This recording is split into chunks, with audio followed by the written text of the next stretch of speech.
The riches and resources of the world are sufficient to guarantee that everyone has access to a minimal quality of life. However, people in some countries continue to live in abject poverty.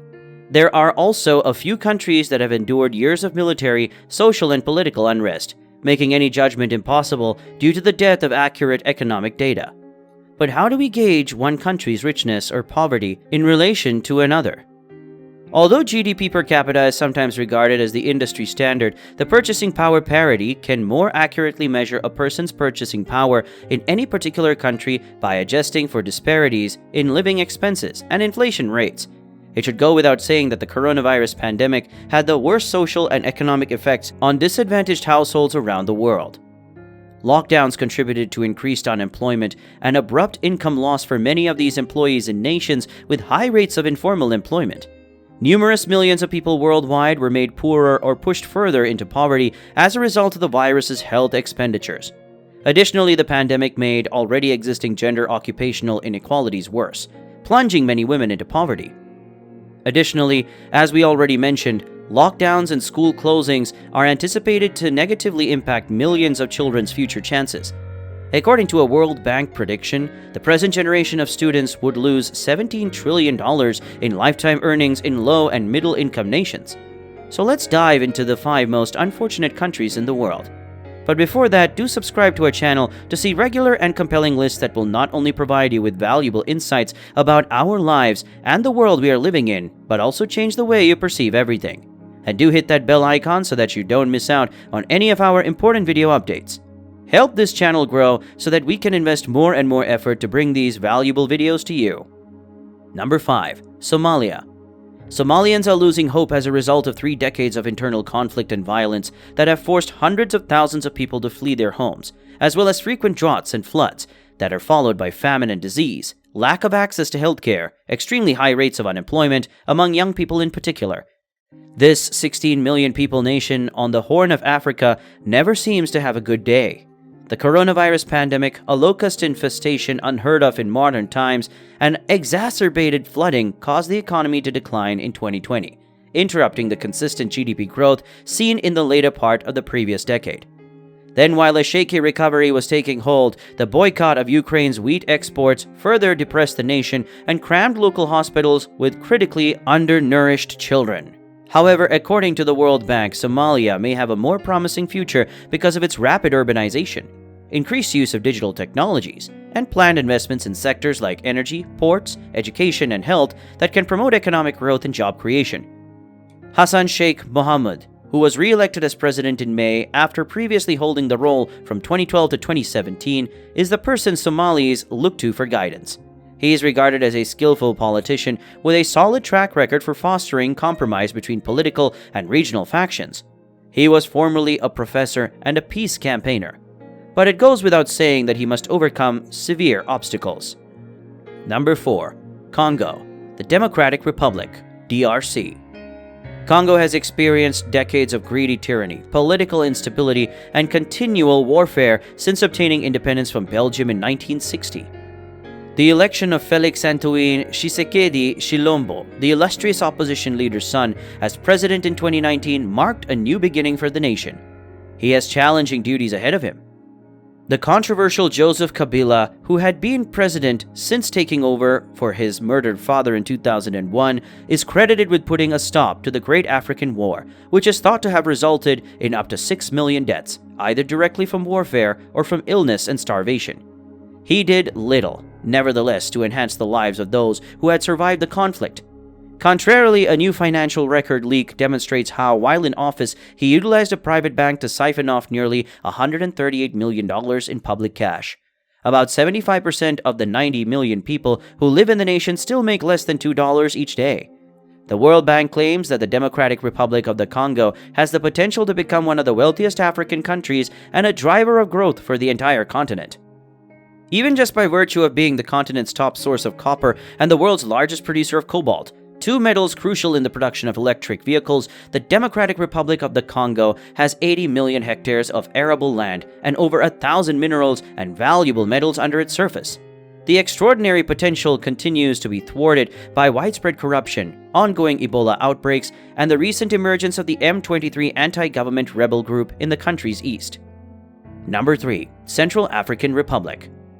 The Central African Republic is a relatively affluent nation with poor inhabitants that is rich in gold, oil, uranium, and diamonds. But this country of 4.8 million population, which has held the title of being the poorest in the world for the better part of a decade, is beginning to make headway. For the first time since gaining its independence from France in 1960, the Central African Republic elected a president democratically in 2016, Faustin Archange Touadéra, a former math professor and prime minister who ran on a platform of bridging the gap between the Christian majority and the Muslim minority.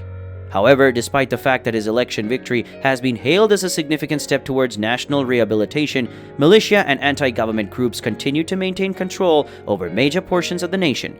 Rebel troops backed by former tyrant François Bozize tried to reclaim power when Touadéra was elected to a second term in 2020. Despite these issues and tragedies, growth has started to pick up in recent years, thanks to the lumber industry and the resurgence of the mining and agricultural industries. The sale of diamonds, which were put under an international ban in 2013 after it was discovered that they were backing violent interreligious organizations, has largely restarted and is helping the economy. Although the government has worked hard to boost sales, it has only seen a small portion of the money it formerly did, and around 70% of people continue to live below the poverty line.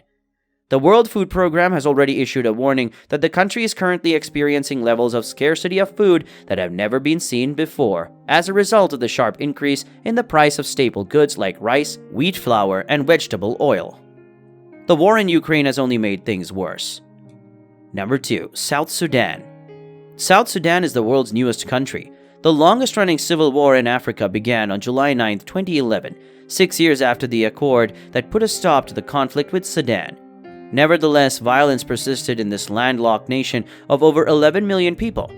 In 2013, after President Salva Kiir accused his former deputy rebel leader Riek Machar of plotting a coup, a fresh battle broke out in the region, which was created by the 10 southernmost provinces of Sudan and is home to some 60 indigenous ethnic groups. Up to 400,000 people are thought to have died in violence as a result, and up to 4 million people have been internally displaced or fled to nearby countries. While the bulk of the population works in conventional agriculture outside of the oil industry, violence among the cyclical periods of drought and flooding frequently prohibit farmers from sowing or harvesting crops. Will South Sudanese citizens ever have a genuine chance to lead lives of greater prosperity? A unity cabinet led by President Kiir and Machar as first vice president was established in 2018, following the signing of a truce and a power-sharing deal. When it comes to raising living standards and uniting a sharply divided nation, the deal has shown to be flimsy and mainly ineffectual. A permanent constitution still hasn't been written, and as a result, the United States recently withdrew from the country's peace process monitoring systems. And the poorest nation on earth is Burundi. Due to civil war and Hutu-Tutsi ethnic conflict, Burundi, a small landlocked country, has the unenviable distinction of being the world's poorest country. In this country of around 12 million people, 90% of whom depend on sustenance, agriculture, and live in extreme poverty, food scarcity is a serious concern. The rate of food scarcity is roughly twice as high as the average for sub-Saharan African countries. Access to water and sanitation is still very restricted, and less than 5% of the population has access to power. Of course, the pandemic and the conflict in Ukraine have only contributed to exacerbate these problems. How did things get to this, despite the fact that the Civil War had been declared over 15 years ago? Extreme poverty is typically a result of the usual suspects: a lack of infrastructure, extensive corruption, and security difficulties. The charismatic former Hutu rebel, who was elected president in 2005, had initially been successful in uniting the country and starting the process of rebuilding the economy. The opposition, on the other hand, asserted that his choice to run for a third term in 2015 was unconstitutional, which reignited old rifts. After a botched coup, there were hostilities that left tens of thousands of people internally displaced and hundreds of thousands dead. At the age of 55, Nkurunziza passed away in the summer of 2020. Despite the fact that cardiac arrest was given as the cause of death, COVID-19 was allegedly a contributing role, according to certain local news organizations. When his time was up, Nkurunziza himself chose the former general Evariste Ndayishimiye to succeed him. His performance has been inconsistent thus far. While, like his predecessor, he initially downplayed the virus's severity and reports of human rights violations in the country continued to circulate, he made an effort to bolster the country's economy and repair diplomatic ties with its neighbors in Africa, especially the West.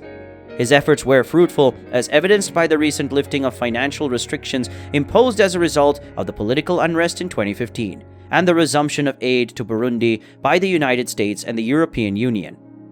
Could this be a turning point for the poorest nation on Earth?